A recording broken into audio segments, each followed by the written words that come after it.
Hai Sobat BBI, kalian sedang mendengarkan Bidik Podcast, bincang-bincang pendidikan by Pendidikan Bahasa Inggris UAD. Episode ke-8 ini akan membahas linguistik korpus dengan narasumber Dr. Ikmi Nur Oktavianti MA. Ia adalah seorang ahli korpus linguistik sekaligus sekretaris prodi S2 Pendidikan Bahasa Inggris UAD. Assalamualaikum warahmatullahi wabarakatuh. Ketemu lagi di Bidik Podcast ya, podcast by Pendidikan Bahasa Inggris Universitas Ahmad Dahlan. Dan hari ini saya dapat tamu istimewa. Beliau adalah Mbak Ikmi Nur Oktavianti. Takut salah jadi Oktaviani ya. Iya, karena sering begitu. Sering salah jadi Oktaviani. Jadi itu perlu diteliti tuh pakai korpus linguistik tuh kira-kira. Ya, boleh juga. Yang paling banyak digunakan itu Oktavian atau Oktavianti, karena sering terjadi salah jadi Oktaviani. Mungkin penyebabnya karena Oktaviani lebih lazim, lebih mainstream, lebih sering digunakan ya. Oke, jadi Mbak Ikmi ini selain dosen dia menjabat sebagai sekretaris prodi ya PBI S2 ya, Pendidikan Bahasa Inggris S2 UAD, sebuah prodi S2 Pendidikan Bahasa Inggris yang sudah terakreditasi A. Alhamdulillah. Jadi kalau kemarin nih ada obrolan seru sama si Suci ya di episode pertama tentang planning buat S2, saya kira PBI UAD menjadi pilihan tepat gitu karena keren gitu. Dan kalau kalian alumni PBI S1 kan tidak harus banyak melakukan, perlu pusing-pusing ya. Udah kenal dosennya, udah tahu lokasinya gitu dan kualitasnya nyata jelas gitu. Kayaknya perlu dijelasin kenapa harus nih misalnya promo dulu lah. Perlu alasan ya? Iya perlu alasan. Maksudnya teman-teman itu kenapa harus masuk PB S2 ya, S2 di S2, PBI Pendidikan UAD. Bahasa Inggris. Kenapa Mbak? Mungkin yang pertama akreditasinya A ya, tentu saja itu kan jaminan, salah satu jaminan kualitas ya. Jadi sudah A akreditasinya, lalu yang kedua juga kalau kita lihat di Jogja sebenarnya jurusan S2 Pendidikan Bahasa Inggris itu kalau di UNY saja kan namanya linguistik terapan ya. Oh bukan pendidikan bahasa Inggris. Terapan ya. Lalu kemudian di Sanata Dharma kan kajian bahasa Inggris ya. Jadi saya tidak tahu kalau sekarang ya, tetapi S2 PBI UAD punya keunggulan ya karena dari namanya saja sudah pendidikan bahasa Inggris begitu. Jadi yang dari jurusan PBI tidak usah pusing-pusing kan, dari sudah terarah karena sudah spesifik di S2 pendidikan bahasa Inggris. Selain itu juga kurikulumnya ya. Kurikulumnya itu tentu sudah didesain sedemikian rupa agar bisa meningkatkan kualitas para calon guru atau para guru ya, juga dibekali dengan skill, ada translation, ada interpreting, juga ada teori linguistik yang cukup mutakhir ya seperti SFL ya. Kemudian juga ada juga critical discourse analysis ya. Jadi guru itu juga diajak berpikir kritis ya. Jadi tidak hanya menerima apa adanya ya, tapi juga menganalisis teks di textbook ya misalnya. Jadi banyaklah bekal-bekal di jurusan S2 Pendidikan Bahasa Inggris UAD ya. Jadi tidak ada alasan untuk tidak memilih S2 PBI UAD kalau apalagi kalau dari S1-nya PBI UAD juga gitu, karena dosen-dosennya juga beririsan ya. Jadi yang mengajar di S1 PBI juga mengajar di S2 PBI, jadi sudah mengenal karakter dosennya, jadi lebih enak kan untuk mengikuti perkuliahan. Katanya ada program fast track tuh, gimana tuh? Oh ya, betul sekali. Jadi itu salah satu kelebihan juga ya, terutama yang dari S1 PBI UAD itu bisa melanjutkan ke jenjang S2 dengan memotong waktu yang signifikan ya. Jadi ada setahun. Iya, betul. Jadi dari semester 6 itu sudah dibuka seleksi ya, seleksi pendaftaran semester 6 di S1 ya, S1 PBI UAD untuk mengikuti studi S2 ya, studi magister di S2 PBI UAD yang akan berlangsung mulai semester 7 saat masih S1. Sampai S1 dia sudah ambil mata jadi kuliah. Jadi semester 7 di S1 sekaligus semester 1 di S2. Jadi beriringan. Nah, ini menarik sekali kan. Tanpa harus ada ribet-ribet daftar. Ya ada proses. Tapi nggak seribet daftar. Betul. Daftar tidak seperti kalau kita gitu benar-benar mahasiswa baru ya. Tentu ada proses pendaftarannya, ada syarat-syaratnya, ada seleksi wawancaranya ya. Tetapi tentu tidak seperti kalau benar-benar baru ya.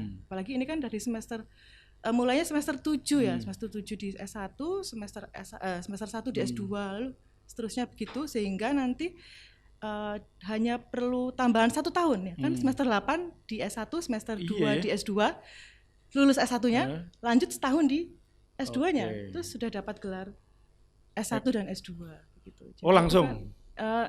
S1 dulu kan, semester 7-8 dituntaskan sambil 1-2 di S2. Tapi dia wisuda nggak tuh? Oh wisuda bisa S1. Tetap bisa foto-foto? Tetap. Kan tetap skripsi di S1, tetap wisuda ya, tetap. Ya ada yang nanya kemarin, Bu kalau saya ikut fast track apa bisa wisuda S1? Itu kan pertanyaan penting tuh bagi kan mungkin orang pengen kayak ya Toha. tetap wisuda S1. Iya tetap bisa wisuda. Foto ya. Iya tetap bisa wisuda S1 tapi nanti juga setelah itu langsung semester 3 di S2. Terus semester 4 terus lulus ya. Jadi berarti bisa menghemat sekitar 1 tahun ya. Ya menghemat waktu lama. Dan mungkin biaya juga agak sedikit ditekan ya. Karena 1 tahun 2 semester, iya, 1 semester. Dan kosan kan juga menghemat. Nah itu yang lebih mahal tuh sebenarnya biaya hidup ya. Apalagi kalau buat cewek-cewek suka nongkrong. Itu kemarin yang ikut juga lumayan, alhamdulillah. Oh gitu. Ada beberapa dari yang angkatan 2019. 19. Oh, 19 kan ini sekarang mereka semester 7. 2019 malah ya? Iya 19. Kan baru dimulai ini ya. Ini kita mulai. Keren. Sudah rancang dari setahun ke belakang sih, tapi kita baru laksanakan sekarang. Semoga itu ya, jadi teman-teman nanti bisa menarik minat ini ya, banyak yang teman-teman. Kalau ini ya, kalau teman-teman mahasiswa PBUAD agak harus memikirkan program fast track itu. Jadi mekanismenya gimana Mbak, harus buka website atau komunikasi ke jenengan atau gimana? Untuk syarat-syaratnya itu bisa dibuka di web Pasca PBIUAD ya, di pascapbi.uad.ac.id ya. Jadi itu di situ ada section khusus ya untuk fast track. Nah, nanti bisa dilihat syarat-syaratnya di sana. Kurang lebih tentu IPK ya, kayak gitu lah. Terus SKS yang sudah ditempuh karena kan tidak mau memberatkan ya. Semester 7 dan 8 kan juga sambil menjalani semester 1 dan 2 di S2. Jadi harus sudah menggambil sekian SKS ya. Terus TOEFL ya, skor TOEFL-nya berapa minimal, terus tentu saja ini rencana penelitian. Jadi sudah itu yang paling penting ya. Tapi kemungkinan akan agak nyambung ya antara tentu penelitian S1 dengan atau enggak ada skripsi atau gimana? Tetap skripsi, tapi skripsinya nanti diharapkan dapat dikembangkan ke tesis, jadi tidak terlalu berat kerjanya. Ya betul. Jadi harus dari awal lagi. Ya, jadi didesain agar skripsinya itu bisa nanti dikembangkan atau diteliti lebih dalam lagi di tesisnya. Jadi memang harus ada rencana penelitian yang disetujui dosen pembimbing skripsi. Ya, ngomong-ngomong soal penelitian, Mbak Ikmi ini adalah salah satu orang yang saya prediksikan akan menjadi profesor suatu saat dalam waktu yang tidak begitu lama, karena ngelihat ketekunan, passion dia, keilmuan dia soal linguistik itu saya bisa memprediksi itu. Dan biasanya kalau saya memprediksi itu benar adanya Mbak Ikmi, terutama yang baik-baik ya. Haruskah diaminkan? Terutama yang baik-baik gitu ya. Nah, itu biasanya benar prediksi saya gitu kan. Terima kasih. Nah, yang aku sering uji skripsinya bimbinganmu kan, banyak yang soal korpus linguistik ya. Linguistik korpus bahasa Indonesianya Mbak ya? Atau gimana? Banyak yang menyebutnya korpus linguistik. Tetap aja? Iya betul. Oke. Apa itu? Makanan apa Mbak? Atau juga linguistik korpus. Saya lebih nyaman linguistik korpus. Linguistik korpus. Bahasa Indonesianya diterangkan, menerangkan. Oke. Apa tuh Mbak? Makanan apa tuh? Saya harus menjelaskannya dari mana nih? Ya secara 2 SKS. Secara garis besar itu apa sih gitu? Jadi kalau dibilang linguistik korpus itu bukan cabang linguistik ya, tidak seperti yang Pak Yuda pelajari kan, kognitif linguistik itu kan memang cabang ya, atau sintaks atau semantik itu kan cabang linguistik ya. Kalau linguistik korpus itu lebih ke metode sebenarnya. Metodologi korpusnya ya. Metode menganalisis bahasa. Jadi cabang linguistik itu bisa menggunakan korpus ya. Jadi misalnya kognitif linguistik itu bisa dianalisis menggunakan berbasis korpus ya, semantics ya, pragmatics jelas pragmatics bisa juga, discourse analysis, critical discourse analysis ya. Lebih itu ya. Iya. Jadi itu sebenarnya metode. Jadi, bukan cabang ilmu ya, cabang ilmu linguistik ya. Tapi memang karena dia empiris jadi mungkin sangat membantu ya. Apa kok kamu bisa berargumen kalau itu lebih empiris? Bukan ya, karena dia berbasis data otentik ya. Jadi mengambil data yang memang dihasilkan, misalnya surat kabar ya. Tapi bukan hanya 1-2 artikel ya, tapi kalau di korpus kita bisa banyak sekali artikel ya, bisa ratusan ribu kata, kayak mirip-mirip jutaan ini ya, kata. data mining gitu ya. Ya, betul. Big data ya. Big Jadi data. dia data besar ya, data besar, sehingga mungkin kalau untuk analisis kan lebih enak ya kalau data besar ya. Kita klaim penggunaan ini seperti ini, tapi kalau datanya dari 1-2 artikel koran ya bisa ya, tapi kan mungkin kurang. Korannya cetak lagi. Jarinya manual lagi ya, Iya. di stabilo lah. Jadi mungkin itu kurang apa ya? Ya bisa, tapi kalau mau lebih valid, lebih komprehensif, kita bisa pakai korpus. Karena datanya bisa banyak banget Iya, berarti betul, kan, unlimited betul. itu. Jadi, selama data tersebut ada di internet berarti kan. Dalam tidak harus internet, bisa kita, kan ada juga jenis korpus yang misalnya seperti learner korpus ya, itu dari tulisan mahasiswa.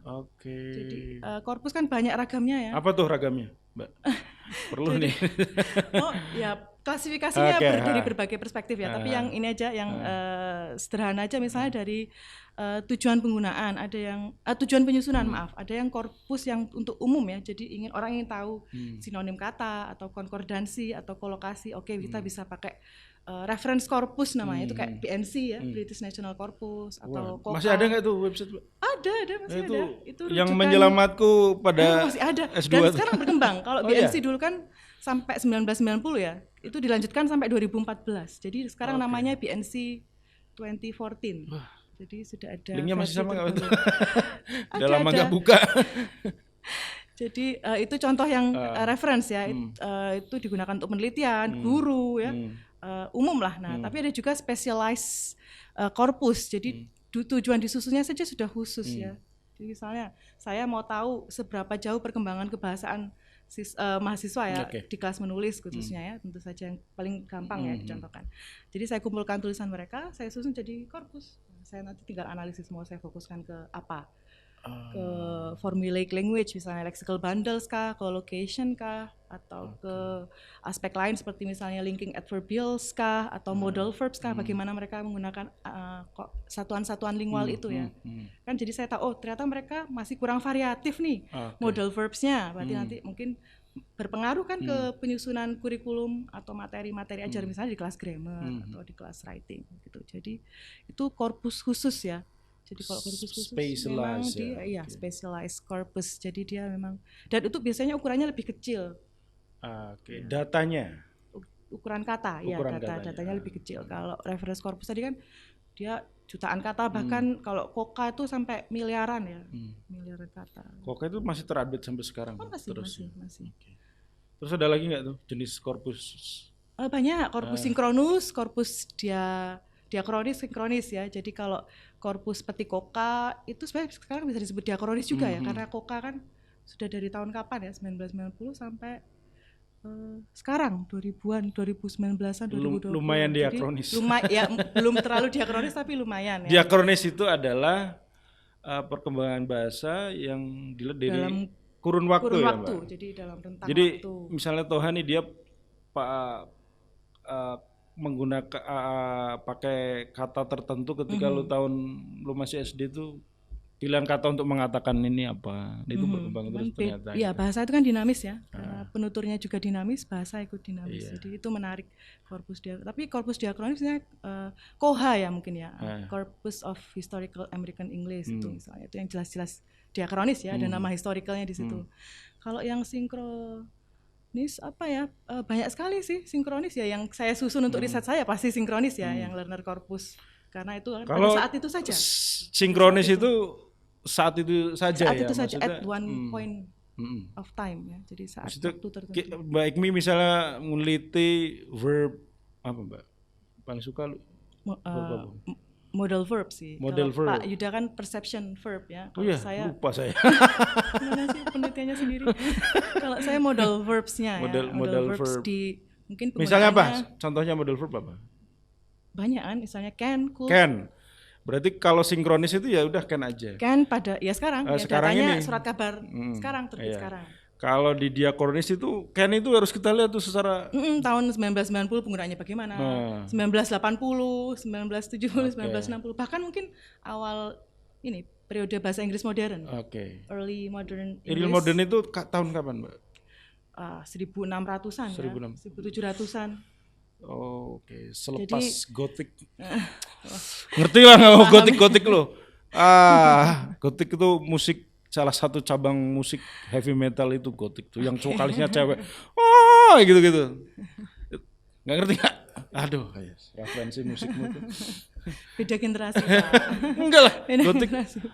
Misfits, Evanescence, ngerti nggak? Aduh, gede. Ya terus Mbak itu.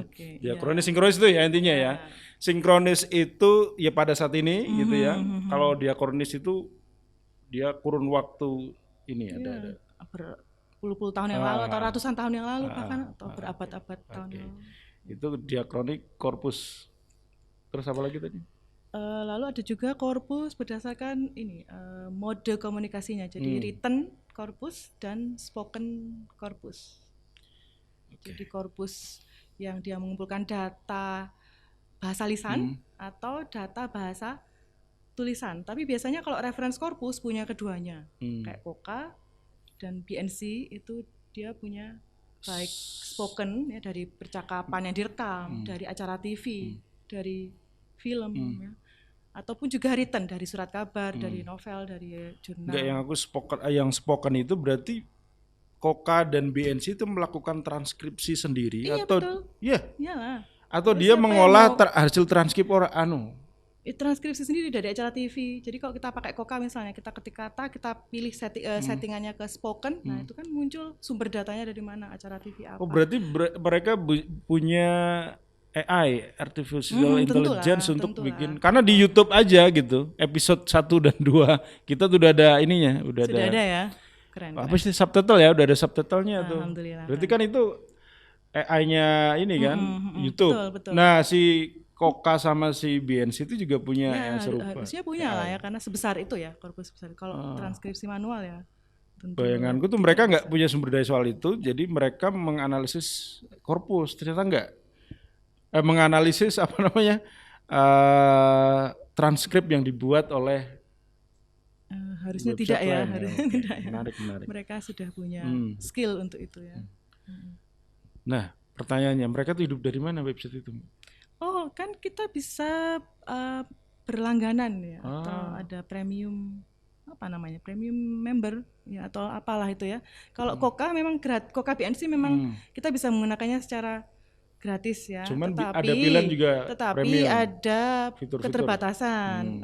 Fiturnya sama aja, tapi lebih ke total pencarian dalam sehari itu hanya maksimal bisa berapa. Kalau kita berlangganan ya, mengakses fitur berlangganan, nah itu akan punya keistimewaan ya, unlimited. Jadi kita bisa melakukan pencarian. Dirimu punya akun premium?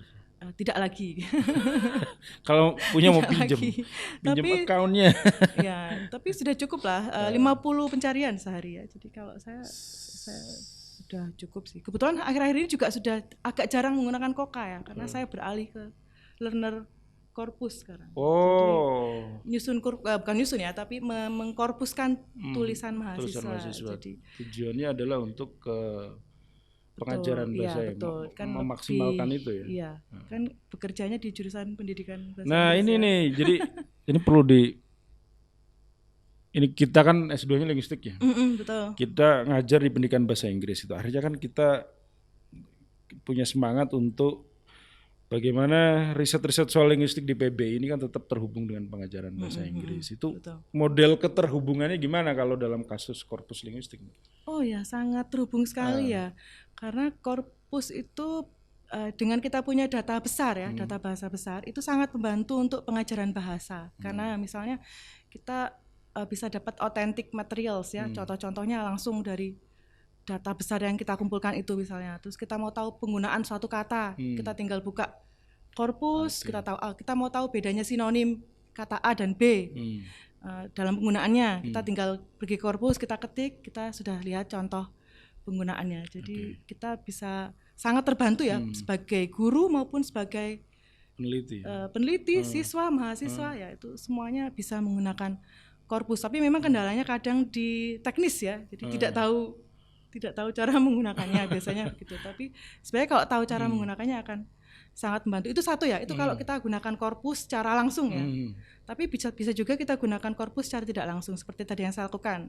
Karena saya mengajar writing, saya ingin tahu ya kemampuan menulis atau satuan-satuan lingual yang sudah dikuasai mahasiswa saya di kelas saya ya itu sudah sejauh mana ya, terutama ketika digunakan dalam menulis. Jadi tinggal daripada saya minta mereka menulis terus saya analisis manual ya lama banget, korpuskan saja ya. Udah gitu tulisan tangan pula ya, jelek. Terus, iya tidak terbaca ini apa.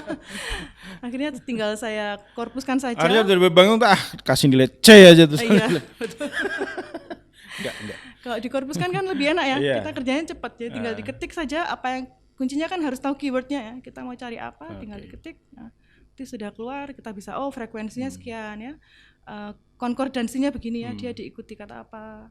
Lalu juga kolokasinya dan sebagainya, lexical bundles yang digunakan, modal verbs yang digunakan. Jadi banyak bisa digali. Lalu kemudian berefek pada kita jadi terinformasi kan, Pak Yuda. Oh iya ternyata mahasiswa itu masih kurang menguasai misalnya modal verbs, obligation masih terbatas di must sama have to. Padahal kan banyak ya jenisnya dengan tingkat maknawi yang berbeda-beda. Nah, medan semantik yang berbeda-beda. Betul ya, ini penelitiannya Pak Yuda itu. Gitu. Semantic field ya.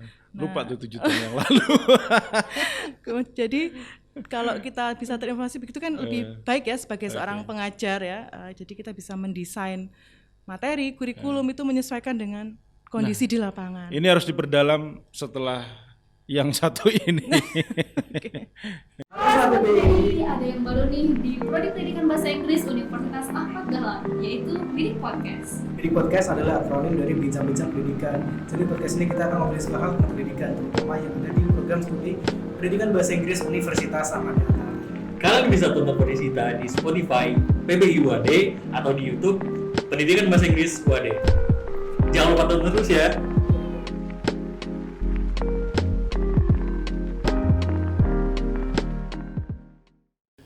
Oke, kembali lagi di Bidik Podcast, masih bersama dengan Mbak Ikmi. Oke, tadi tuh bagaimana korpus linguistik itu kemudian berpengaruh atau berguna dalam penyusunan materi dan kurikulum. Gimana tuh?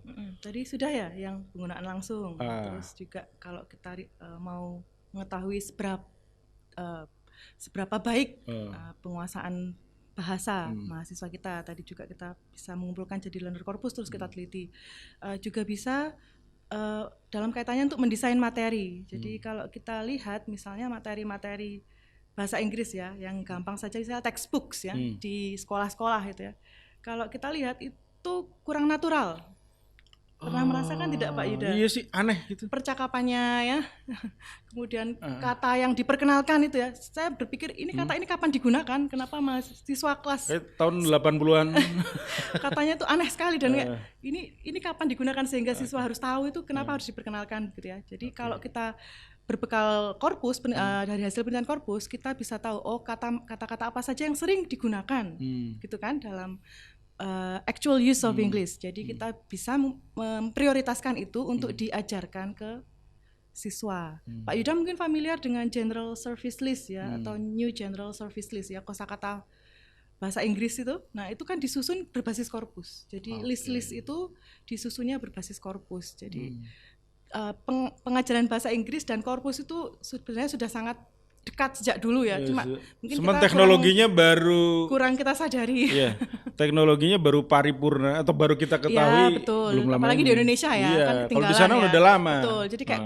kamus Collins Copfield mungkin familiar dengan nama itu disusun dengan berbasis korpus. Jadi ada yang namanya Bank of English ya, itu itu udah berapa puluh tahun yang lalu ya. Jadi sudah bukan hal baru gitu. Iyalah bagi mereka. Iya, betul. Cuma kita yang masih terkaget-kaget ya. Saya maksudnya. Kita. Lu kan disertasimu itu ya?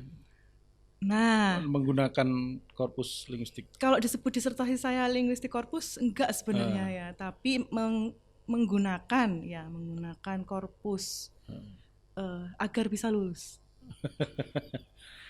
Jadi Karena dia masuk ke ini, dia muncul sebagai metodologi atau menjadi salah satu rumusan masalah yang kamu jawab di disertasimu itu? salah satu rumusan dan metode. Hmm. Jadi salah satu rumusan kan saya tentang modal verbs ya, Hmm. modal verbs. Nah, salah satu rumusan masalahnya tentang pemakaian atau penggunaan ya. Nah, pemakaian itu bisa kamu ukur lewat Korpus itu ya. Jadi melihatnya di korpus kan kalau kita pakai intuisi, apalagi bukan penutur bukan penutur asli, jati native bahasa speaker, Inggris kan, ya. jadi pasti berantakan nanti berbahaya ya. Kalau hanya pakai 1-2 surat kabar atau film kurang ini ya, disertasi masa itu ya. Jadi akhirnya oh kenapa enggak korpus? Tapi itu pun sebenarnya tidak dari awal Pak Prayudha. Jadi dari awal kuliah sampai S3 Berarti ya. kamu kenalan sama korpus itu di pertengahan jalan, di persimpangan enggak, jalan sebenarnya gitu? kalau kenal korpus sudah sejak S2, tapi waktu itu belum ada ketertarikan karena merasa untuk apa gitu ya, karena dulu belum mungkin ya ini ya masih Belum terbatas hype, linguistiknya ya. ya. Jadi begitu S3 terus sempat jatuh bangun proposal ganti berkali-kali, kemudian bingung ya ini mau digimanakan, diapakan lagi disertasi ini, sampai akhirnya buntu tahun 2000, jujur ya tahun 2018 Itu. awal, baru setelah seminar hasil baru kemudian kenapa tidak saya korpuskan saja. Baru kamu tuh kayak ngerasa ketemu dengan pria Iya, pilihan betul. hidupmu gitu ya. Ini kayaknya jodoh saya gitu ya, kira-kira Iya, gitu. betul. Jadi akhirnya sebenarnya sudah mengumpulkan datanya besar, tapi waktu itu belum serius ya, belum serius akan mengkorpuskan. Jadi, 2018 itu kenapa nggak dikorpuskan saja? Ya, akhirnya itu kenalan otodidak ya, jadi tidak mendapat secara khusus ya, formal di perkuliahan tidak. Karena kayaknya ada nggak bukunya tuh di sana? Di mana? Di perpusmu tuh. UGM. Nggak tahu. Ya sekarang nih jangan menyalahkan perpus juga, ini kan udah Oh sudah Pak, saya kayaknya nggak pernah pinjam buku di perpus gitu. sejak mengenal digital ya. digital. Kita buka e-book ya, digital tinggal- e-book ya, itu mereka betul. lebih Betul, advance, betul, lebih betul. up to date. Kalau Kita ke perpus perpustakaan paling tuh ya ensiklopedia kan Pak. iya sama ngadem. Numpang Sama internet. nyari Iya, tempat. Kalau nyari saya ke perpus tempat. tuh memang beneran mau ngetik. Menyepi. Jadi bukan untuk pinjam buku. Nah, iya zaman hanya aku ngetik sih, ngerjain nah. tesis itu juga ya Betul, ke betul perpus kan, iya. untuk karena cari spot yang asik. Iya, kalau S2 dulu masih ini sih, masih sering pinjam buku ya. Berarti begitu S3 sudah. Nggak memadai.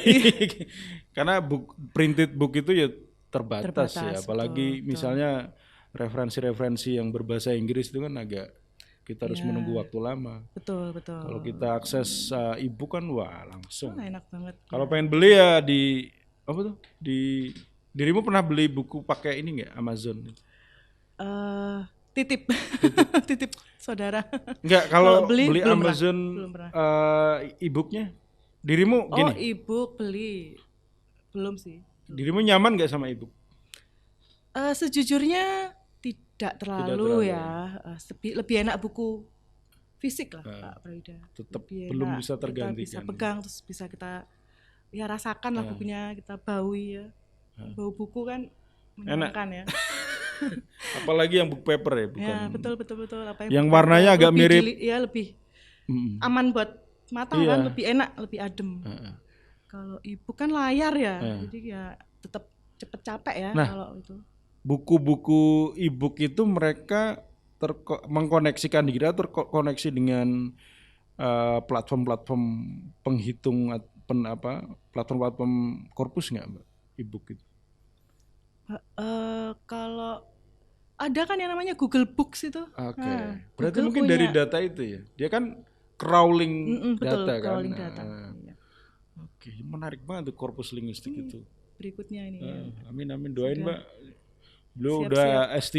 Padahal lu kelahiran tahun berapa, Mbak? Sudah tua. 8. Sensitif. Tapi intinya beliau lebih senior dari saya walaupun Kayaknya nggak terlalu jauh kok. iya, Pak, selisih ya. 3-4 tahun, 4 tahun. Angkatan berapa S1-nya gitu aja. Aku 2007, dirimu? 2004. Hanya 3 tahun. Oh iya, berarti saya masuk SMA, beliau lulus. Iya. Iya, betul. Iya. Tidak terlalu jauh Tidak kan? terlalu jauh. Tapi beliau masih muda. sudah doktor sejak tahun 2019 sampai sebelum pandemi kan dirimu. 2019 Iya, ya, cukup. kayaknya ya. Iya. Dokter, salah satu dokter yang cukup muda ya di lingkungan PBI dan FKIP. Banyak kan sekarang? Sekarang dulu kan jarang. Oh iya, betul. Ini mohon doanya, aku juga harus segera Iya, segera S3, Mbak. nih, Mohon Pak. doanya. Tahun depan Amin. insyaallah ya. Amin gitu. Nah, kayaknya kamu kan udah ketemu sama bukan passion ya, maksudnya ini kamu kayak sudah bisa membranding dirimu bahwa korpus linguistik itu kayaknya gue banget gitu kan. Nah, kamu membuat milestone penelitianmu bagaimana tuh? Kan otomatis milestone penelitianmu akan di korpus terus nih. Iya. Milestone itu adalah apa Mbak? Milestone penelitian Apa bahasa itu desanya ya? apa? Roadmap. Roadmap ya? Roadmap bahasa Inggris juga dong. Apa ya?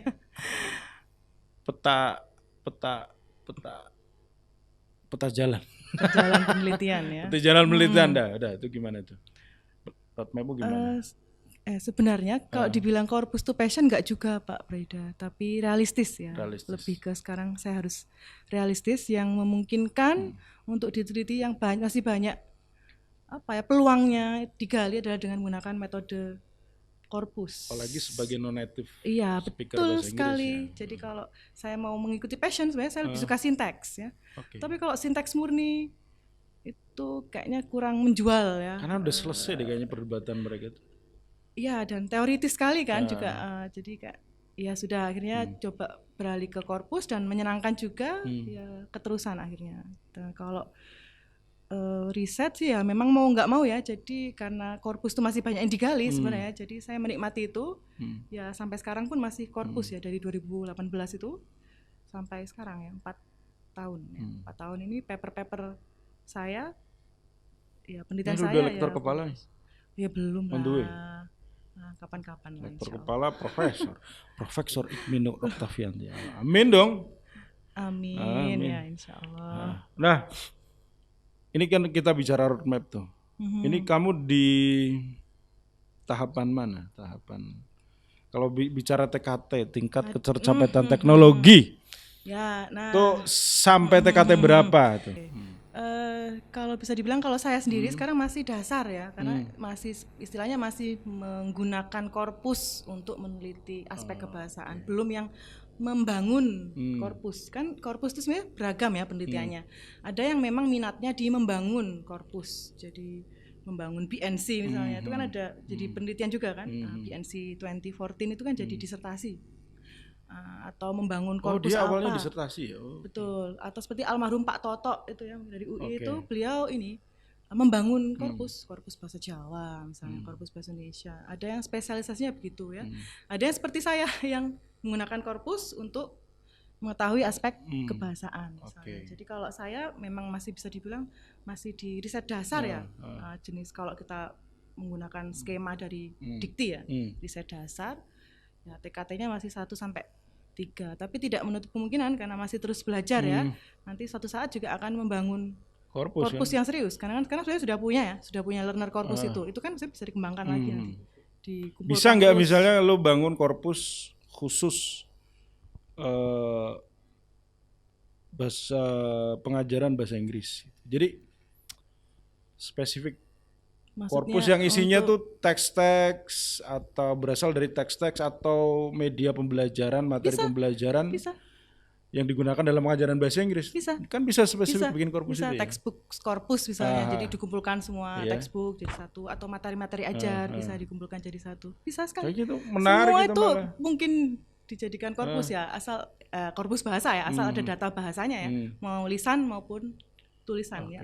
Percakapan guru di kelas dengan murid juga bisa dikorpuskan. Itu kan menarik Jadi gitu. spoken korpus. Iya. Itu menurutku menarik. Jadi nanti kita bisa mencapai ketercapaian ini. Kira belum ada standar menurutku tuh apa? Baik ini bisa temukan lah textbook bahasa Inggris itu kan macam-macam banget ya, beragam banget. Padahal sama-sama kelas 2 semisal tapi bisa beragam Iya, beragam banget gitu. Misalnya kita punya korpus yang spesifik soal itu kan bisa diusahakan tuh, maksudnya penggunaan vocabulary-nya lah, tema-temanya itu bisa paling nggak ada rujukan nih, kayaknya kita untuk kelas 2 tuh kayak gini-gini, terus update-nya juga bisa diprediksi ya misalnya. Iya, betul. Ide yang bagus itu. Tapi Karena sekarang kan masih sangat beragam tuh. iya, betul sekali. Saya pernah dulu pas SMA tuh sampai pusing baca buku dari sebuah penerbit besar. Ini serius nih buat anak SMA itu kan. Nah, itu juga jadi salah satu concern di linguistik korpus. Jadi penelitian linguistik korpus kan banyak yang meneliti textbook kan. Jadi textbook itu bahasanya sudah sesuai nggak sih sama bahasa Inggris? Lu pakai ini sebenarnya? nggak Mbak? Pakai apa itu alat pengukuran readability. Ada alatnya. Memang Oke. di Lex Tutor itu kan juga ada ya. Maksudnya kan keterbacaan itu dari level 1 sampai betul, ada. 15 gitu. Ada, cuma karena riset saya belum fokus ke sana, jadi memang ya sekedar tahu ya, tapi belum yang secara khusus menggunakan. Tapi sangat mudah untuk ke situ juga Iya kan. betul, bisa Iya, kayak betul. gitu. Dari misalnya nganalisis textbook gitu, terus kita ketemu kan lewat korpus itu frekuensinya apa-apanya gitu kan, terus habis itu kayaknya frekuensi itu salah satu aspek dari readability juga kan Iya maksudnya. betul. Bisa juga, jadi Kata-kata kita yang tuh harus sering punya, muncul itu yang kayak gimana sih? Ya. jadi suatu saat PBUAD harus menjadi apa, barometer tuh soal misalnya pengembangan textbook gitu ya.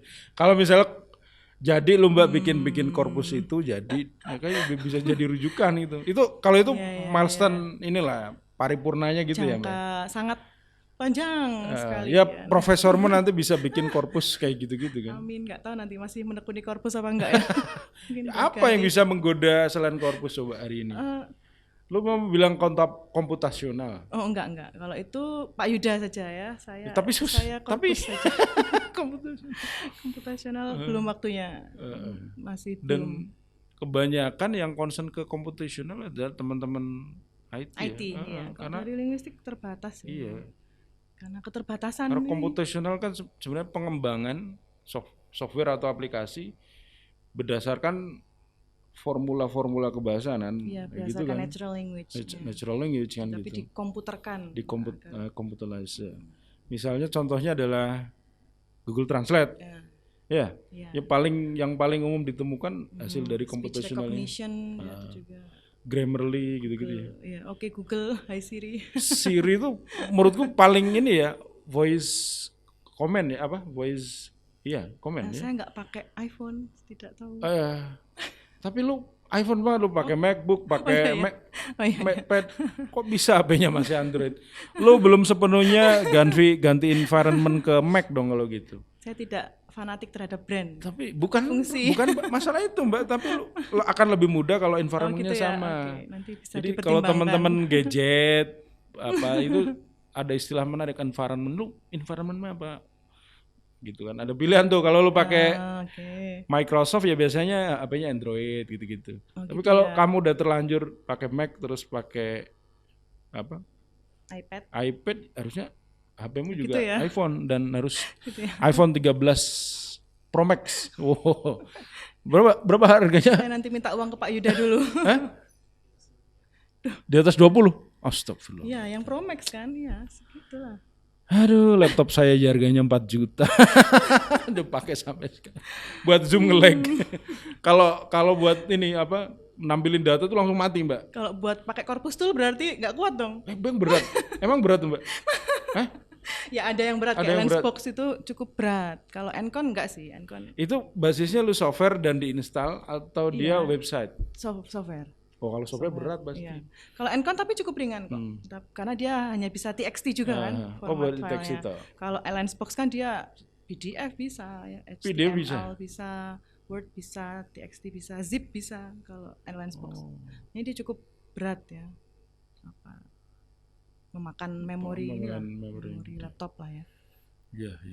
Jadi otomatis kalau kita jadi peneliti korpus tuh gear kita itu ini ya harus mengikuti Gitu ya. juga, nggak bisa dong kita Iya, pakai benar. Nanti pakai yang nunggu hasil biasa-biasa analisis aja. sejam sendiri Iya. sudah emosi ya. Itu pengaruh juga, Iya, makanya betul. beli Iya. iPhone Pro Max. Kan tidak dipakai di iPhone ya softwarenya. Jadi environment-nya murni Mac. Walaupun saya sendiri Android sejati. Android Xiaomi lagi. Wah, ini bertabur sponsor kita. Tapi lebih kembuli deh kita kayaknya. Nggak jadi di endorse. Aduh. Itu soal korpus linguistik ya, Mbak. Dan perkembangannya di Indonesia gimana, Mbak? Oh, sekarang sih sudah ini ya.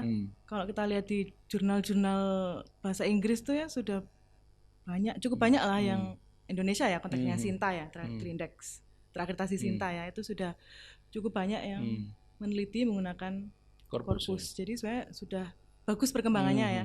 Khususnya yang pengajaran ya, ada yang meneliti textbook, ada yang seperti yang saya lakukan ya, learner corpus. Jadi sudah pesat lah. Atau menggunakan corpus secara langsung ya, namanya data driven learning. Jadi, apa tuh? Itu menggunakan corpus di kelas dan nanti diteliti ya, mungkin implementasinya, persepsinya, atau efektivitasnya, bisa diteliti. Efektivitas dari Menggunakan corpus secara langsung di kelas. Jadi saya kelas vocab langsung praktek menggunakan corpus untuk belajar siswa dan pengajarnya ya. Dengan untuk belajar vocabulary gitu. Misalnya, iya. Tapi kan itu memang kendalanya ya, gurunya harus familiar ya dengan cara menggunakan corpus dan internetnya harus bagus ya.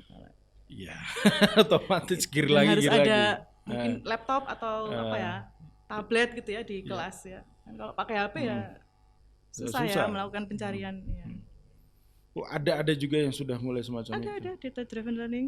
Ini sudah. Nah, kalau cocoknya buat mahasiswa nggak sih? Ngajar mahasiswa? Iya, cocok sekali. Kalau di level SMA sudah mulai ya? Enggak lah.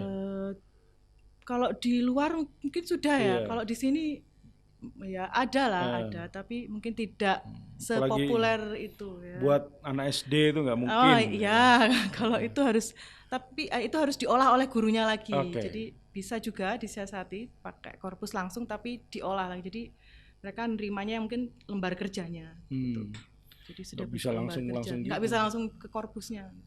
Bisa jadi nih kalau yang ngajar bahasa Inggris anak SD bukan dari kependidikan bahasa Inggris gitu, misalnya guru les atau apa itu bisa tidak memperhatikan hal-hal kayak gitu loh Mbak. Betul. Itu kenapa penting kemudian ini kan wacananya bahasa Inggris akan menjadi wajib ya di SD. Alhamdulillah, iya. Artinya butuh pengajar-pengajar yang ngerti bagaimana cara mengajarnya gitu kan. Enggak cuman dia punya skill bahasa Inggris kan. Karena menyampaikan ke murid apalagi dia levelnya masih ini ya. Masih SD. Beginner ya. Beginner.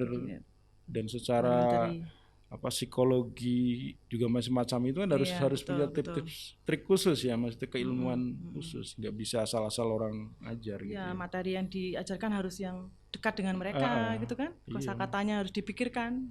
Maksudnya mengajar bahasa itu nggak melulu bisa bahasa Inggris dulu ngajar. Enggak cukup sama itu. Sekali. Betul, tidak cukup itu. Sama sekali enggak itu. Lancar speakingnya, tidak cukup. Bagus grammarnya, tidak cukup. Ketika lu ngajar anak SD, mabuk dia, trauma sama kayak suaminya Bu Ani Susanti gitu ya? Di podcast sebelumnya dia cerita. Suaminya itu trauma bahasa Inggris. Karena ketika saya belum nonton, nanti saya tonton. Ketika di SD atau di SMP itu pengajaran bahasa Inggrisnya kurang berterima lah. Akhirnya dia mengalami itu. Karena ini ya mungkin textbook sekali ya. Jadi apa yang ada di buku tetapi tidak diberi pengayaan ya, tidak diajak main-main gitu ya kan anak-anak kan. Artinya penting banget kemudian pengajar bahasa Inggris itu harus mempunyai background pendidikan. Terutama untuk ini ya yang anak SD, SMP cara gitu. Cara mengajar kan penting. Sekali. Dan korpus linguistik sebagai tools itu pun akan menjadi salah kalau misalnya pemanfaatannya kurang punya tentu. Ini kan pemahaman yang baik soal bagaimana menyampaikan. Kayak tadi makanya dibekali kan di PBI WAD ini dibekali ada mata kuliah korpus linguistics. Risetmu kan selalu mengkomunikasikan tuh. Di sana memang korpus linguistiknya ini ya ada pengenalan secara umum tapi fokusnya ke pengajaran bahasa. Lalu udah perhatikan nih skripsi mahasiswa bimbinganmu kan rumusan masalahnya satu korpus, dua implementasinya selalu gitu kan. Iya, ada pedagogical implication-nya itu. Iya, Oke. Sip.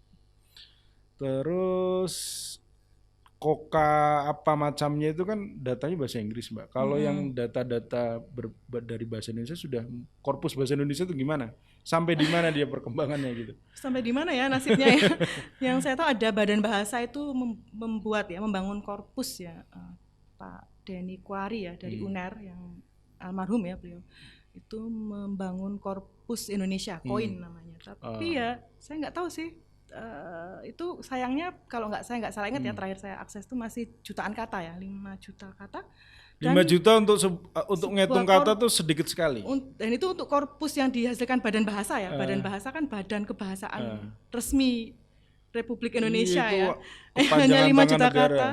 Dan itu dari kalau nggak salah hanya teks akademis ya. Jadi dari skripsi, tesis begitu. Jadi Padahal yang paling dinamis itu kan kurang ya. artikel berita, Betul. sosial media itu yang harusnya ada artikel berita. yang betul, paling betul. dinamis kan di situ, yang Betul, datanya yang banyak berkembang. merefleksikan penggunaan bahasa sehari-hari kan Iya. media massa sebenarnya. Sayang banget. Ya, bisa dari artikel ilmiah. Nah, tapi saya nggak tahu nih Anda mau makan masa gitu ya? sangat ini ya, sangat baku. Sangat kaku dan Iya. baku. Tapi nggak tahu perkembangannya sekarang ya karena Pak Dhani kan ini ya. Ada penerusnya nggak setelah beliau almarhum? Ada banyak kok yang pegiat korpus ya. Jadi semoga diteruskan ya setelah ini. Dirimu nggak mau gabung ke circle itu? Tidak. Saya korpus tapi saya lebih ke yang pengajaran ya, gitu. itu yang membangun kan. Biarkan ahlinya saja ya. Saya yang di dunia yang Kependidikan ada sendiri iya. pengajaran. Oke. Oke, terus selain itu juga ada LCC, Leipzig Corpus Collection. Itu Leipzig. yang bikin malah bukan orang Indonesia? itu Orang Jerman. Leipzig. Leipzig, Jerman. Iya, betul. Oke. Sedih ya. Tapi itu jangan-jangan lebih banyak ini ya. Ya, lebih banyak. Nggak cuma 5 Itu juta? Saya lupa persisnya sih, kayaknya lebih. Miliaran? Dan itu lebih ke bahasa di internet. Jadi berarti kan lebih alami. enak, ya, lebih. Natural. Suami saya kan disertasi ya dan dia menggunakan itu dibandingkan koin tentu saja. Iya. Sebenarnya berarti oke. Itu udah miliaran kalau si Saya nggak Leipzig tahu, itu. kayaknya belum. Saya nggak ini ya, nggak terlalu mengikuti kalau bahasa Indonesia ya, karena tidak bersentuhan langsung untuk menggunakan itu ya. Tapi kayaknya minimal ragam bahasa yang dikumpulkan itu loh, bukan dari teks akademis. Jadi kan lebih enak ya untuk penelitian. Misalnya suami saya meneliti metafora waktu, kalau dia pakai koin yang itu teks akademis kan Susah. terbatas ya. Jadi kalau yang itu dari blog atau dari media di internet itu kan lebih kaya Up to date, ya. lebih kaya, lebih banyak datanya. Dan berarti persoalannya menurutku sih sok tahu nih berarti ada di AI-nya, di artificial intelligence yang mungkin dia crawling Mungkin datanya ya. cuma dari data-data akademik. Iya, Atau mungkin. manual aku curiganya, Mbak. Jadi tahu saya kenapa mengisi korpusnya itu dengan memasukkan PDF, paper, PDF gitu deh kayaknya. Kalau si Leipzig itu mungkin dia udah nanti ngundang ini teman saya aja dari UNER ya yang ini. dia udah pakai AI yang bagus di artificial intelligence, iya, jadi secara otomatis tuh orang sosial media kemana-mana dia Gitu. real time tuh kayak ngupdate terus tuh kayak si Google gitu-gitu. Iya, harusnya Menurutmu begitu nih, ya. jujur, Google sama Grammarly itu dua ada kalau di Google ada Google Translate di Google iya nggak gitu Translate, kan semua. Heeh. Dia kan bisa mendeteksi kesalahan-kesalahan berbahasa juga kan di Google Doc tuh. Google Docs. Ya, intinya ya. Google kan Iya, itu. iya, Google Docs. Google sama Grammarly pinteran mana, Mbak? Apa dulu dalam hal Ya apa? ada akurasinya apanya? Akurasi Ya. untuk ngecek ini ya, kebahasaan ya, Grammarly lah masih. Grammarly masih lebih bagus. Menurut saya ya sebagai pengguna keduanya ya, kan kalau kita masukkan atau kita gunakan atau kita bekerja di Google Docs ya, itu kan kita pasti ada peringatan ya, ini terdeteksi kesalahan dan ada apa. sebagainya. Tetapi menurut saya itu masih Dia nggak sampai ke level tidak spesifik ya. Kalau di Grammarly kan kita kombinasi kata. Ini dihilangkan saja, ini apa? Ini kata yang pas ini ya, ada diberi masukan kan? Iya. Kan ada beberapa aspek ya, correctness, apalagi ya, delivery. Tergantung lu pakai premium atau Premium lah. premium. Aku pinjem akunmu nanti. Kita pakai premium biar bisa menikmati semua fiturnya. Gitu itu berarti kalau Google Translate lu rasa-rasa dia udah Jarang pakai, tapi kayaknya sekarang lebih baik ya Lebih pinter dibanding beberapa tahun yang lalu. Kalau pakai Google Translate kaku sekali. Sekarang sudah iya AI-nya luar biasa. Google itu dia bagus perusahaan sekali, terbesar. bagus sekali. Ketika kita ketik email juga sekarang kan sudah ada rekomendasi, sudah bisa memprediksi kan teks kata berikutnya apa gitu kan. Nah, itu bagus banget. Big datanya bagus Google Iya, ya. big data dianalisis jadi AI, artificial intelligence. Lu pakai Instagram nggak? Nggak. Tidak aktif. TikTok? Jarang. Tidak Facebook? punya. Facebook tidak menggunakan. Oh, berarti nggak sosial media banget. Twitter saja. Oke. Karena di Twitter banyak info-info Info-info. linguistik yang menarik, Itu kan? webinar-webinar. Jadi yang di linguistik yang di-follow linguis tidak Ngeri ada. kan? Bukan Ini- teman-teman. Bukan teman-teman linguis. Kita bahaya. temenan nggak di Twitter? Ya temenan Enggak deh deh. kayaknya. Enggak. Iya, Boy. Di Facebook ya? Followermu Facebook berapa ya? Twitter? Sedikit 900-an. Banyak tuh dari aku cuma 300 follower. Kan dari 2009 saya. Sama aku juga. juga. Enggak ding. 2009 udah punya Twitter kamu? Iya, sudah ada Twitter. Wow. Jadi sudah berapa sekarang? 13 tahun ya Twitteran. Aku Tapi tuh- nggak aktif sih akhirnya. Aku Twitter setelah punya Android, tapi Android itu tahun Oh. 2000. Aku apa Androidku pertama kan 2012 setelah bisa dapat duit sendiri tuh. Kalau Instagram lama tuh aku termasuk pengguna awal Instagram. Awal ya? sih, Oh, pengguna iya, iya, awal iya. Instagram. Sampai sekarang ya? Dan AI-nya tuh luar biasa mereka Oh. itu kadang-kadang bikin sebel juga. Jadi kayak si Gimana? Arifin kalau dia di TikTok sering buka apa namanya postingan-postingan kriminal. Tuh di timeline-nya isinya orang kriminal semua, Mbak. Oh ya? Kayak saya tuh pertama-tama buka TikTok tuh isinya orang berantem, orang sadisme. Habis itu yang direkomendasikan tuh kayak gitu Di terus. Instagram itu ya, Di algoritmanya itu ya? di algoritmanya si TikTok? TikTok malah. Oh, iya. Tapi TikTok jauh lebih cepat berubah ketika aku misalnya buka Vindes tuh. Itu dia akan gitu-gitu. Nah, yang susah untuk dibersihkan itu adalah Instagram ya. Jadi kalau Toha suka buka yang nggak bener-bener tuh, Ketahuan di timeline-nya ya? akan Langsung terus muncul. gitu. Nggak susah dirubah tuh. Instagram, Gitu. oke. Dan aku kira korpus linguistik ya senada dengan Iya, perkembangan itu Iya. kan. Kan data besar ya, Data konsepnya besar, kan sama ya, data besar. Bisa digunakan Ini data kebahasaan gitu kan kalau korpus bahasa. bukan ke pengembangan AI juga ya Bisa data-datanya. sekali. Silakan Pak Prayuda, nanti kita kolaborasi. Oke, Jenengan harus. yang menguasai IT-nya. IT apa Mbak? Aku bisanya IT. Oh ya, kayaknya kita perlu ngobrol lebih jauh tuh soal Boleh. korpus linguistik. Menurutmu masa depan korpus linguistik di Indonesia apakah akan cerah? Dengan banyaknya tenaga muda ya sekarang, apa ahli-ahli yang muda ya, beberapa juga kita kenal kan nama-namanya. Saya yakin sih akan ada masa depan yang cerah ya untuk linguistik korpus Indonesia. Minimal kita punya korpus bahasa Indonesia Yang lengkap, yang layak, yang yang representatif. representatif Iya, ya, karena betul. selama ini masih belum. Sudah ada ininya belum Mbak? Bukan komunitas ya, apa ya istilahnya? Asosiasi ya. Iya, Pelita itu Korpus sudah ada belum? Sempat ngobrol-ngobrol sih dengan ada teman dosen UNER yang juga menggeluti linguistik korpus ya, sudah sempat akan menggagas itu Iya. ya. Ingin sih. Malah computational kan sudah ada asosiasinya spesifik. iya, Mereka betul, bikin betul. jurnal sendiri. Jurnal aja belum ada yang spesifik korpus deh kayaknya Mbak di Indonesia. Oh, Indonesia belum. Kalau di Belum. luar Banyak. banyak sekali. Tapi kalau di Indonesia memang belum. Iya. Kemarin sempat nemu ada di email ya, tiba-tiba masuk undangan, bukan undangan, ada kayak notifikasi dari jurnal ilmiah korpus. Wah, saya udah seneng. Ada jurnal korpus di Indonesia. Spesifik Saya gitu. klik gitu kan, saya buka isinya, bukan, ternyata isinya itu pengajaran. Cuma namanya aja. Oh, Namanya itu jurnal gitu. ilmiah korpus. Jadi namanya Jadi sempat pinter dia branding diri sebagai yang paling ngerti korpus itu. saya ininya. cek isinya ternyata ini pengajaran, karena mungkin- kebahasaan gitu. Jadi kayak Atau dirimu kayaknya saya perlu- terlanjur udah seneng kan. Alhamdulillah ada jurnal korpus di Indonesia. Perlu bikin sendiri tuh jurnal itu, asosiasinya juga. Karena Ya, nanti aku kira gini, ini bukan kelemahan ya. Scientist itu kadang-kadang dia asik dengan dunianya, kemudian benar. gagal untuk memahami bahwa kalau dia punya cita-cita besar soal keilmuannya tuh dia tuh nggak ada di ruang hampa, berat nih bahasanya. Tapi kayaknya saya masuk yang itu deh. Di ruang hampa gitu. Karena kan bagaimanapun untuk mengembang, misalnya nih kamu punya cita-cita bikin korpus bahasa Indonesia yang lengkap gitu ya, korpus Indonesia yang lengkap itu kan nggak cuman melulu kita neliti, artinya lu harus mempengaruhi kebijakan, harus ada apa effort gitu. lebih yang dikeluarkan ya. Iya, dan Kolaborasi dengan ini ada itu. kolaborasi yang jelas kan tidak bisa dilakukan Sendiri sendiri. nggak bisa. Pekerjaan korpus. Artinya susah. memang penting banget buat ilmuwan itu untuk memiliki asosiasi atau lembaga yang merepresentasikan minat dia gitu, karena kalau organisasi ini sudah ada dia melangkahnya lebih enak gitu, karena Betul.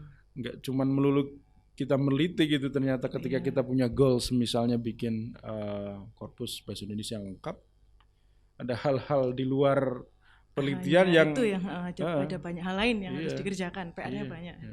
Makanya saya tidak. Yo, Kayaknya tapi saya- karena dirimu kayak perlu menjadi ini apa Saya orang yang terlalu- membidani mungkin Saya terakhirnya terlalu mager orangnya. asosiasi Tidak ada itu. ambisi dalam hidup. Terlalu Apa? mager. Dirimu selesai S1 cepet, S2 cepet, Tapi itu S3 maksudnya cepet. tidak yang direncanakan atau ada ambisi. nikah aja yang gitu. lama kan. Iya, nikah yang lama. Nikah umur berapa, Mbak? Hampir 30 kayaknya. Umur 30. Iya, hampir 30. Ya, ini ciri-ciri apa-apa. cewek independen semacam ini. Ya. Nggak apa-apa. Menikmati masa Iya, muda. cewek itu makin berkualitas makin susah ditaklukkan. Nah, Mbak Ikmi ini mungkin salah satu. Ya enggak juga sih. Tapi cowok juga sebenarnya lebih tertarik kepada cewek yang susah untuk ditaklukkan, tantangan. Cowok tuh suka Enggak tantangan. lah, suka Mbak. yang lebih seger lah. Iya sih. Nah, ini Su- buktinya Pak Yuda. Apa?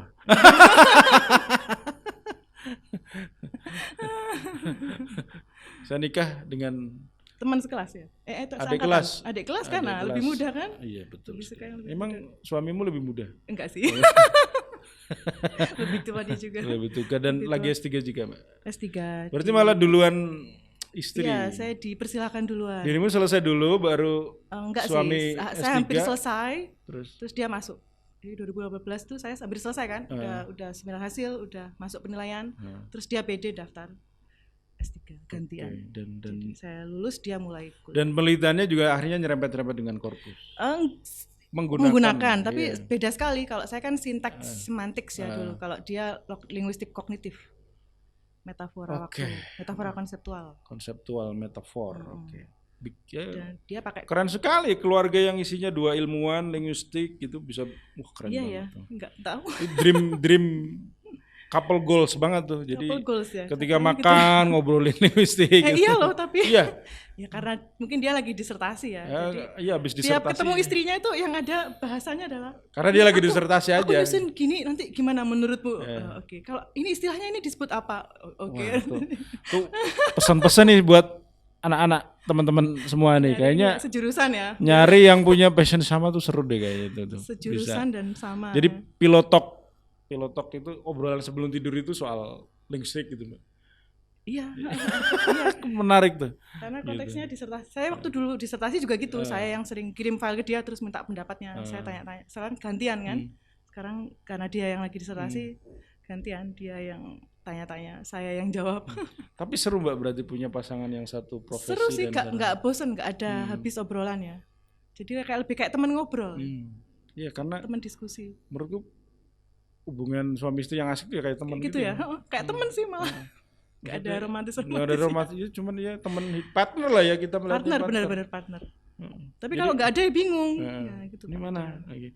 Karena gini kadang-kadang SJW di Twitter itu ya social justice warrior itu sangat sensitif mereka ketika Ya, urusan isu-isu ini ya. isu-isu feminis misalnya gitu kan. Wah suami nggak mau nyuci piring jadi masalah dan sebagainya gitu. Iya sih. Ya. Kayaknya mereka daripada nyinyir soal itu perlu mengedukasi ya. Iya, betul. Mengedukasi netizen soal itu ya, soal bagaimana pernikahan itu sebagai hubungan Itu partnership. partner ya. Jadi ya siapa yang sedang nggak ada kerjaan itu yang cuci piring. Gitu-gitu. Siapa yang ini dia yang nyuapin anak, dia yang mandiin anak, ya gitu. Suamimu bisa nggak mandiin anak? Wah, semua bisa dia. Jadi siapa yang Nggak, ini aku curiga jangan-jangan lebih banyak pekerjaan rumah yang dilakukan oleh suami daripada kamu. terbongkar. Aku curiga itu. Tapi enggak kan dia disertasi konteksnya ya. Dia kan kerja di Semarang, disertasinya di UGM kan sekolahnya S3. Dia kan berarti di Jogja sekarang. Ya otomatis kan Pak Yuda kan dia nggak ngantor ke Semarang. Hari-hari kan disertasi yang dan banyak kantor antar dirimu. jemput anak, ngomong anak, nyuapin makan anak, mandiin anak, ngajak main anak. Nah, itu kira-kira couple goals itu hari-harinya semacam itu teman-teman ya. Satu passion, obrolannya nyambung, dan automatically mereka tahu tugas dan kewajiban masing-masing. Itu intermezzo aja, pesan-pesan buat teman-teman yang Ya kan sebentar lagi ya. lagi ini sudah mengalami kayak gitu-gitu kebingungan, gitu. kegalauan tentang hubungan ya. Iya. Mau dibawa kemana hubungannya. Gitu. sudah mau menikah semua ya? Enggak sih, Mahasiswa banyak PBI. tuh. Banyak yang enggak Belum, Pak, cowok-cowok. masih nanti, Tuhan Pak. mau nikah, belum ada calonnya ya. Pak Yuda dulu umur berapa? Aku 28. Oh, muda ya untuk cowok. Ih, Muda 28 itu. enggak lah. Muda. Muda kalau di Jogja, kalau di rumah udah dibully-bully Oh, terus. gitu ya? Kalau di desa itu. Sama sih, makanya saya nggak di rumah. Saya merantau aja. Tapi ya cita-cita saya adalah saya tidak boleh lebih muda dari ayah saya. Dalam misalnya menikah, aku tahu ayahku nikah bapak almarhum 27, berarti aku minimal sama. Gitu. Apa cita-citaku yang besar dan semoga bisa tercapai adalah umurku minimal harus sama dengan bapak. Bapak meninggal 59 tahun ya aku Meninggalnya minimal, gitu. minimal segitu. Bahas meninggal di luar kuasa ya. Di luar kuasa. Tapi harus diobrolan sih ada Berarti hidupnya harus sehat gitu ya. Iya otomatis. Biar bisa. Bapakku kan orang boomers kan iya, hidupnya iya. lebih baik ya Iya, kesehatannya. betul. Itu saja sampai usia cuma 59. Kalau kita pakai standar Nabi kan terlalu Iya, cepat iya. tuh.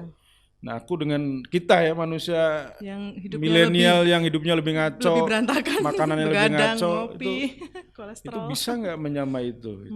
Dan betul. mungkin jawabannya ada di korpus linguistik yang dihubungkan cari dengan ya. medical. Ada, Bisa nggak? Bisa sekali. tuh gimana Penelitian tuh? kesehatan tuh ada juga Gimana banyak tuh? sekali yang memanfaatkan. Gimana tuh teknisnya? Maksudnya gimana? Ya ngumpulkan data ini, teks-teks kesehatan, misalnya berita-berita tentang kesehatan, terus kita cari kalau misalnya spesifik ya, kalau yang kemarin tren itu COVID misalnya, jadi kata-kata yang berkaitan dengan COVID itu apa yang paling sering digunakan. Nah itu mengindikasikan apa, itu kan sebenarnya kita sering menggunakan itu kan ada indikasinya kan, Pak, ada sesuatu kan, itu mengarah kemana, nah, misalnya begitu. Atau untuk promosi kesehatan, jadi ada sekarang kayaknya penelitian di Inggris itu untuk meneliti ini wacana anti vaksin. Kan sekarang banyak kan gerakan anti vaksin itu. Waktu itu ya.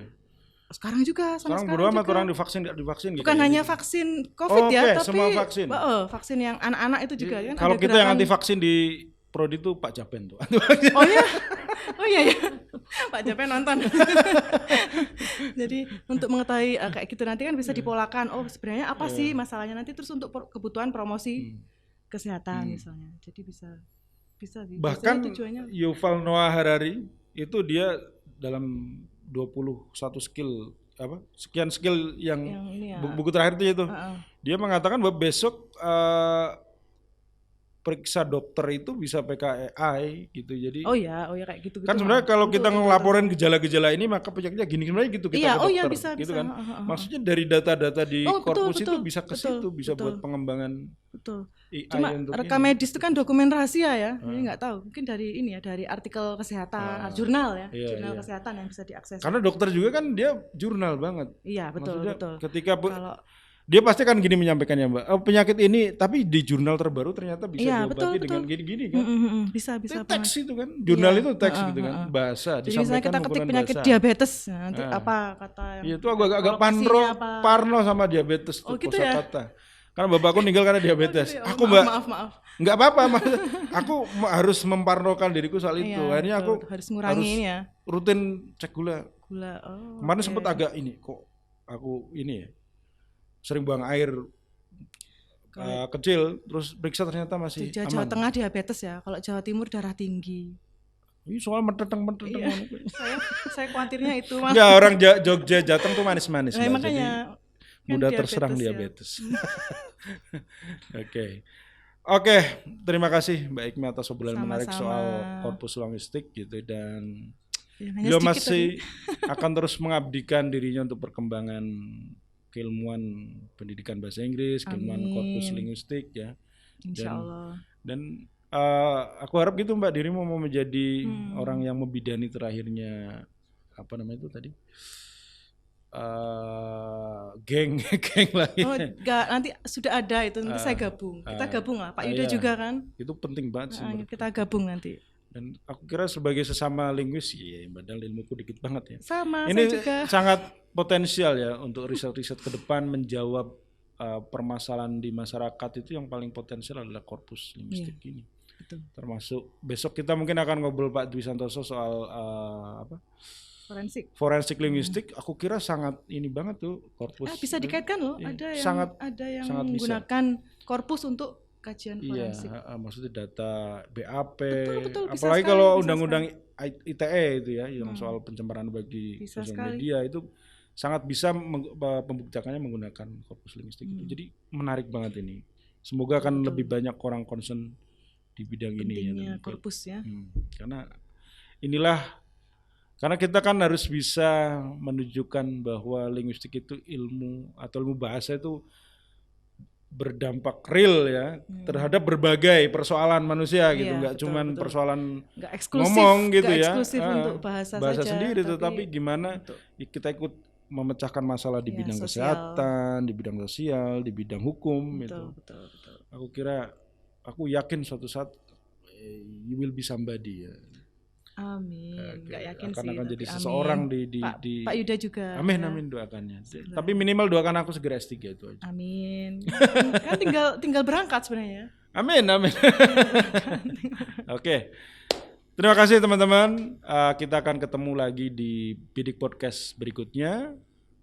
Wassalamualaikum warahmatullahi wabarakatuh. Oke.